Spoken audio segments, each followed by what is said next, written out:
আজকে ফেসবুক খুললে দেখা যায় ভাইয়ের হাতে ভাই খুন, সন্তানের হাতে বাবা খুন, স্বামীর হাতে স্ত্রী খুন, স্ত্রীর হাতে স্বামী খুন। হায়রে দুনিয়ার লোভে 40 বছরের জৈবন, কয় বছর বাঁচবি? 60-70 বছর দুনিয়ার জিন্দেগির হায়াত। এর জন্য তুমি মানুষ হয়ে মানুষকে হত্যা করো। জোর করে ভাইয়ের সম্পদ ভাই লেখে নাও, জোর করে ছোট ভাইয়ের সম্পদ বড় ভাই লেখে নাও। বাবার সম্পদ অনেক দেখেছি রে মুসলমান, বড় ভাই একটু বোকা টাইপের ছোট ভাই লেখে নিছে, ছোট ভাই একটু বোকা টাইপের বড় ভাই লেখে নিছে। বোনের বোনের হক নষ্ট করেছে, বোনের সম্পত্তি ফাঁকি দিছে, ভাই হয়ে ভাইয়ের সম্পত্তি ফাঁকি দিছে। এই দুনিয়ায় বাঁচবা কয়দিন? এই রূপ জৈবন শেষ হয়ে যাবে। গত বছর আমি এসেছিলাম, একটা দাড়িও পাকে নাই, এই বছর অনেকগুলো দাড়ি মোছ পেকে গেছে। তার মানে আর বুঝতে বাকি নাই, কবরে ডাকতেছে রে মুসলমান। যেখানে থাকবা আবাদান আবাদান, চিরস্থায়ী যেখানে ঘুমাইব। কেন সেই কবরের কথা মনে পড়ে না? কেন সেই কবরের চিন্তা হয় না? যেদিন ডান পাশের মাটি বাম দিকে চাপ দিবে, বাম দিকের মাটিগুলো ডান দিকে চাপ দিবে। এ মুসলমান, তোমার আল্লাহ কত আদর করে বানাইলো। ফেরেশতাদের বানাইল আল্লাহ কুন আর ফায়াকুন কইয়া, আসমান বানাইল আল্লাহ কুন আর ফায়াকুন কইয়া, জমিন বানাইল আল্লাহ কুন আর ফায়াকুন কইয়া। হে মুসলমান, আসমান জমিন যা কিছু আল্লাহ বানাইল, সব কিছু আমার আল্লাহ কুন আর ফায়াকুন কই বানাইল। বান্দারে তোরে আমার আল্লাহ এমনি বানান নাই, আমার আল্লাহ তোরে আদর করে তার কুদরতি হাত দিয়ে বান্দারে তোরে বানাইল।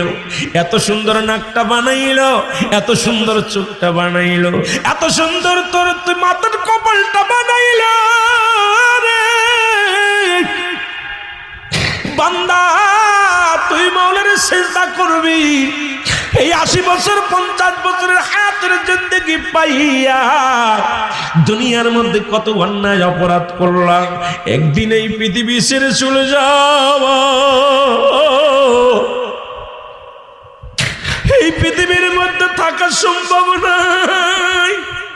কত টাকাওয়ালা, কত বাড়িওয়ালা দুনিয়া থেকে চলে গেছে, কেউ থাকতে পারে না।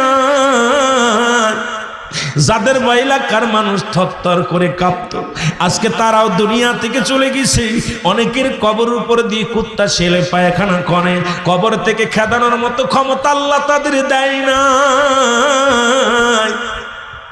কত টাকাওয়ালা বাড়িওয়ালা রে গোরস্থানে শোয়ায় রাখছে, খবর নেওয়া যায় না। লন্ডন আমেরিকার খবর নেওয়া যায়, বাড়ির আঙ্গিনায় শুয়ে আছে বাবা মা, কেমন আছে খবর নিতে পারি না। জোরে বলেন ঠিক কিনা? আমার জাকের ভাইরা, এই জন্য কেবলাজান বলতেন হুজুর, আমার কেবলাজান হুজুর বলতেন বাবা, প্রতিটা নিঃশ্বাসে আল্লাহর নাম জপেন, কখন যেন মালাকুল মউত এসে যায়। প্রতিটা দমে দমে আল্লাহ জিকির করেন, আল্লাহর নাম লন। জোরে বলেন ঠিক কি? আমার ভাইয়েরা, যে কথা আমি বলতেছিলাম ওদিকে যাই। দুই ভাই, বড় ভাই ছোট ভাইকে হত্যা করিয়ে লাশের পাশে বসে বসে কান্দে, জ্ঞান ফিরে চাল্লা আমি করলাম কি? এক সুন্দরী নারীর কারণে ওই মেয়েটাকে বিবাহ করার আশা করিয়া নিজের আপন ভাইকে আমি দুনিয়া থেকে দিলাম চির বিদায় করিয়া। তখন জ্ঞান ফিরেছে, শয়তান মাস্টার ইবলিস হাসে বসিয়া বসিয়া মারার কেসের আসামি বানাই দিলাম। এ বন্ধু, ওই হাবিল আর কাবিলের মারামারি মাস্টার ইবলিস অত্যন্ত খুশি হলেন, নিজের আপন ভাইকে বাড়িয়া অনুতপ্ত হলেন। বসে বসে চোখের পানি ছেড়ে কান্দে, আল্লাহ আমি কি করলাম? আমি আমার আদরের ভাই, মহব্বতের ভাইকে মেরে দিলাম একটা সুন্দরী নারীর কারণে। বোনটা বিয়ে করার জন্য আমার জিন্দেগি তো বেশি দিন নয়, আমি শুধু ওই সুন্দরী নারীর প্রেমে পড়িয়া ভাইকে দুনিয়া থেকে বিদায় করে দিলাম। ভাইয়ের লাশ ধরে কাঁদতে লাগলেন। ভাই ভাই করে চোখের পানি ছেড়ে কান্দে। একবার দৌড়ায়া যায় পানি আনতে, ভাইয়ের মাথায় পানি দেয়, আবার ভাইয়ের গালে পানি দেয়, ভাই আর ফিরে আসে না। আদরের ভাই ছিল বিদায় হয়ে গেছে রে। লাশটা সামনে নিয়ে চোখের পানি ছেড়ে কান্দে, আল্লাহ আমি করলাম কি, আমি কি করলাম, আমি আমার আদরের ভাইকে ছেড়ে বিদায় করে দিলাম।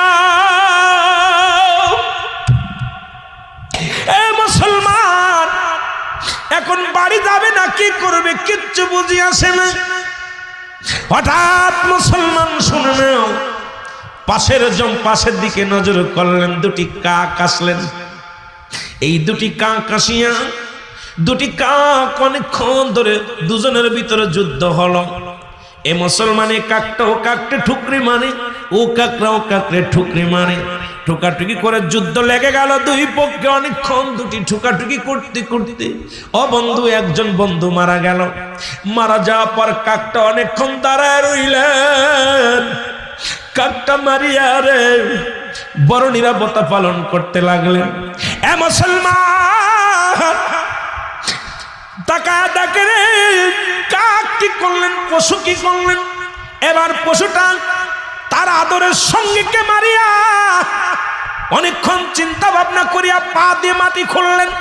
পা দিয়ে মাটি খুঁড়িয়া এবার ওই সঙ্গীরে মাটি দিলেন, মাটি দিয়ে আবার তার উপরে মাটি ছুটাইয়া দিলেন।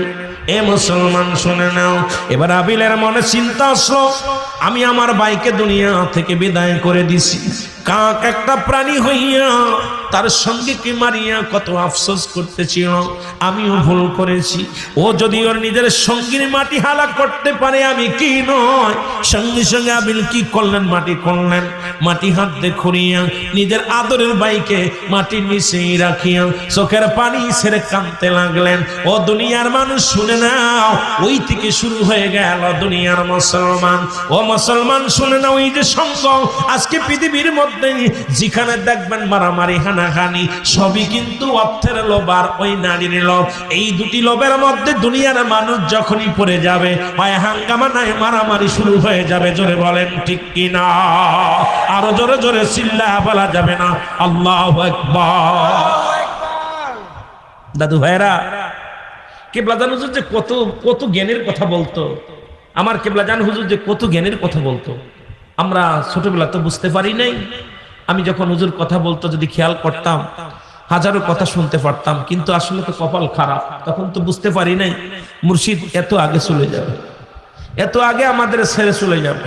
কেবলাজান হুজুর যে শরিয়াতের জ্ঞান যেমন ছিলেন, তরিকাতের জ্ঞান ছিলেন, মারেফাতের জ্ঞান ছিলেন, হাকিকাতের জ্ঞান ছিলেন। হুজুর এই এত জ্ঞান থাকা পরও হুজুর বলতেন, বাবা আকাশের নিচেই জমিনের উপরে আমার মতো পাপী, আমার মতো গুনাহগার কেউ নাই, আমার মতো পাপিষ্ট কেউ নাই, আমার মতো পাপী গুনাহগার কেউ নাই। আমার কেবলাজান হুজুর এত মহান ওলি হওয়া পরও নিজেকে সে সামান্য বুদ্ধিমান, সামান্য জ্ঞানী বলে কখনো দাবি করে নাই। আর আমাদের মতো দুই পাতা পড়ে আমরা যে ফালাফালি যা শুরু করছি, বড় বিদ্যান অর্জন করেছি, বিদ্যা বুদ্ধি অর্জন করে আজকে আরেক ভাইয়ের বিরোধিতা করতেছি। এক ভাই আরেক ভাইকে গালি না দিলে মাহফিলে আসলে বড় কষ্ট হয়। এখন মাহফিলে যে অবস্থা শুরু হয়েছে, মন চায় না আর মাহফিল করতে, মন চায় একটা ব্যবসা বাণিজ্য করি। যদি বয়স থাকতো হয়তো চাকরি বাকরি করতাম, তবে বয়স তো আর নাই, বয়স শেষ হয়ে গেছে। তো চাই শেষ জীবনে আর ওয়াজের মাঠে থাকবো না। যেভাবে ওয়াজ নিয়ে এক আলেম আর এক আলেমের বিরোধিতা করা শুরু করছে, এক আলেম আর এক আলেমের বিরোধিতা সমালোচনা শুরু করেছে। এক আলেম যদি ভুল করে তাকে শুধরানোর জন্য পরামর্শ দেওয়া উচিত।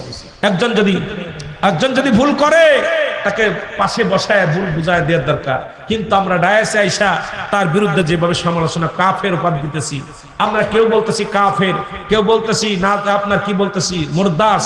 এই যে শুরু হয়ে গেছে আমাদের দেশে, আমাদের দেশের অবস্থা কারোর সঙ্গে কারোর মিল নাই। এটা কিয়ামতের একটা লক্ষণ। কেবলাজান হুজুর যা বলে গেছে, আলেম থাকবে এলেম থাকবে না, এলেম থাকবে আমল থাকবে না। আজকে নিজেরে নিজে চিন্তা করে। অ্যারিস্টটল, সক্রেটিস বই লেখা পর বলছে নো দাই সেল, নিজেকে নিজে চিনতে হবে। আজকে তুমি যে কত বড় জ্ঞানী, তুমি খালি অন্যের পিছে লাগলা, অন্যকে নিয়ে লাগলা। নিজেকে একবার ভাবো যে তুমি কি, তুমি কোন জগতে আসো। তোমার তো ভুলের উদ্দে নাই, কোনো মানুষ ভুলের উদ্দে নাই। আমরা সবাই ভুল করি, কিন্তু ভাই ভাই এই যে যা শুরু হয়েছে আজকে দেশের অবস্থা, এক আলেম আর এক আলেমের বিরোধিতা করতেছি, এক আলেম আর এক আলেমের কাফের উপাধি দিতেছি, এক আলেম আর এক আলেমের জিহ্বা কাটতেছি। বড় কষ্ট যে এক আলেম হয়ে আর এক আলেমের জিহ্বা আক্রমণ করতেছি, এক আলেম হয়ে আর এক আলেমের গাড়ি ভাঙতেছি, এক আলেম হয়ে আর এক আলেমের শত্রুতায় মামলা দিতেছি, মিথ্যা মামলা দিতেছি। এটার নাম ইসলাম নয়। ইসলামের আত্মশুদ্ধি যতক্ষণ পর্যন্ত না করতে পারবা, যতক্ষণ পর্যন্ত তোমার ভিতরে আত্মশুদ্ধি না আসবে, তুমি মুসলমান বলে দাবি করতে পারবা না, তুমি মানুষ বলে দাবি করতে পারবা না। কারণ তোমার পশুর খাসলাতি এখন তোমার ভিতর থেকে যায় নাই। তোমার মানুষ হতে লাগলে এই জন্য কামেলে মুকাম্মেলের কদমে নিসার হতে হবে, গোলামি করতে হবে। ওই দরবারে দেখেছি বিএসসি স্যারের মতো হাজার হাজার দামি নামি মানুষগুলো নিজেকে বিলিয়ে দিয়ে ওই দরবারে মাটি কাটে, ওই দরবারে গরুর গোবর সাফ করে, ওই দরবারে আপনাদের এলাকাতে আপনাদের শিক্ষা দেওয়া লাগবে না। আমার ভাই জজ ভাই, এইরকম হাজার হাজার টাকাওয়ালা বাড়িওয়ালা মানুষগুলো আপন পীরের দরবারে যায় গোলাম সাজছে, মাটি টানে, মাটির মধ্যে গুঁড়োগুড়ি করে, ধুলার মধ্যে, বালুর মধ্যে, নাড়ার মধ্যে গোড়াগড়ি করে। আমি যদি যতক্ষণ পর্যন্ত আমার ভিতরে অহমিকা দাম্ভির থাকবে, আপনি মুরিদ তো দূরের কথা মুসলমান বলে দাবি করতে পারবেন না। জোরে বলেন ঠিক কিনা? আর জোরে বলেন ঠিক কিনা? এই জন্য ইমাম গাজ্জালির একটা কথা আমি প্রায় মাহফিলে বলি।